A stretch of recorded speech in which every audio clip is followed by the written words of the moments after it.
شعور دے جس سے آشنا ہو خودی، وہ راہ بتا جس سے شناخت ہو مجھے تیری۔ زمانہ ناز کرے وہ انداز دے مجھ کو، اونچی اڑان بھروں وہ پرواز دے مجھ کو۔ ارادے نیک ہو میرے تو حوصلہ عطا کر، ہواؤں کا رخ بدلنے کی ہمت عطا کر۔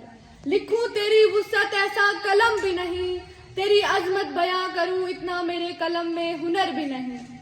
جن کی نظریں دنیا کی زیبائی پہ ہوتی ہیں شارکہ، وہ تیرے رب کی بے نظیری سے واقف ہی نہیں۔ میں شکریہ ادا کرنا چاہوں گی راشد سر، گلکار اور عمر سر کا، جنہوں نے مجھے یہاں دعوت دی اور بولنے کے قابل سمجھا۔ اللہ تعالیٰ ہمیں بولنے اور سننے اور کہنے سے زیادہ عمل کرنے کی توفیق کریم۔ اما بعد، اعوذ باللہ من الشیطان الرجیم، بسم اللہ الرحمن الرحیم۔ تمام حاضرین جلسہ کو میری جانب سے السلام علیکم ورحمۃ اللہ وبرکاتہ۔ جس مقصد کے لیے مجھے یہاں پہ بلایا گیا ہے کہ میں نے لکھنے کا آغاز کیسے کیا، اس پہ بتانا چاہوں گی۔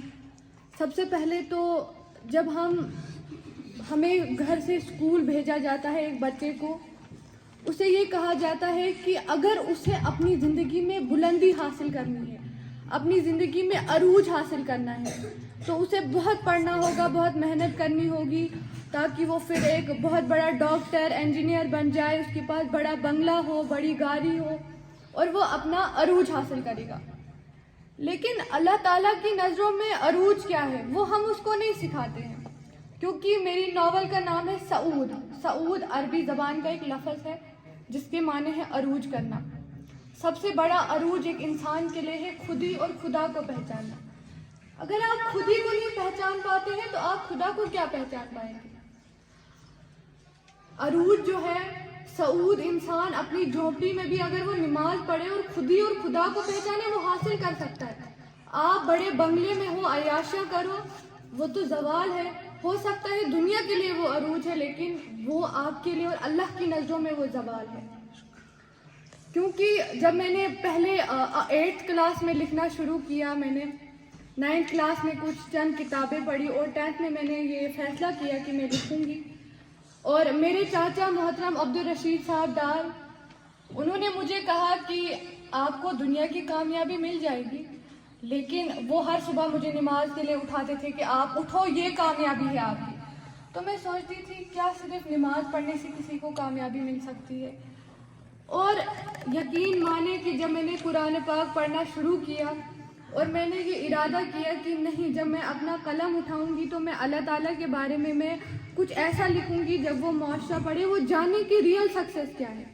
اور میرے بھائیوں نے، میرے کزنس نے، وہ یہاں پہ آئے بھی ہیں، انہوں نے مجھے ہمیشہ بولا کہ آپ کو کبھی ہار نہیں ماننی ہے، جیسا ہے ویسا ہے، آپ کو ہمت رکھنی ہے، توکل رکھنا ہے اللہ تعالیٰ پر۔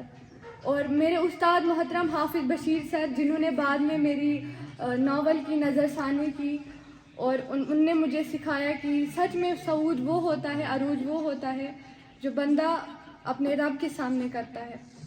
آپ عروج پہ ہیں اور آپ جانتے ہیں، کبھی انسان کی زندگی میں ایسے حالات آتے ہیں، اسے محسوس ہوتا ہے اس کی دعائیں کوئی نہیں سن رہا، اللہ تعالیٰ اس کی دعائیں بھی قبول نہیں کر رہا ہے، اور وہ بہت کمتر سمجھتا ہے خود کو۔ ایک ڈپریشن، نا امیدی جو کہ عام ہے ہمارے نوجوانوں میں، وہ یہ سوچتے ہیں کہ میں تو اتنی دعا کر رہا ہوں اللہ تعالیٰ سے، اللہ تعالیٰ کے خزانے میں کیا کوئی کمی ہے، وہ مجھے یہ چیز نہیں دے رہا ہے۔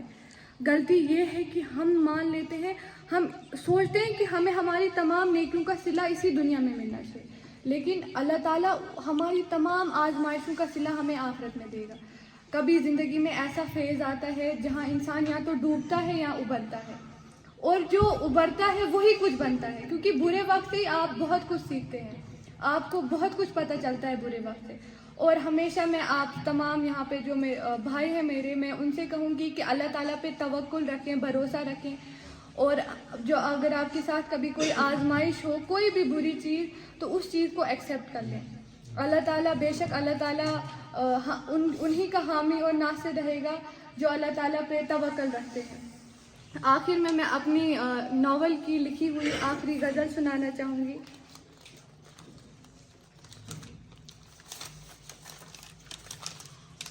بسم اللہ الرحمن الرحیم۔ الہی وہ شعور دے جس سے آشنا ہو خودی، وہ راہ بتا جس سے شناخت ہو مجھے تیری.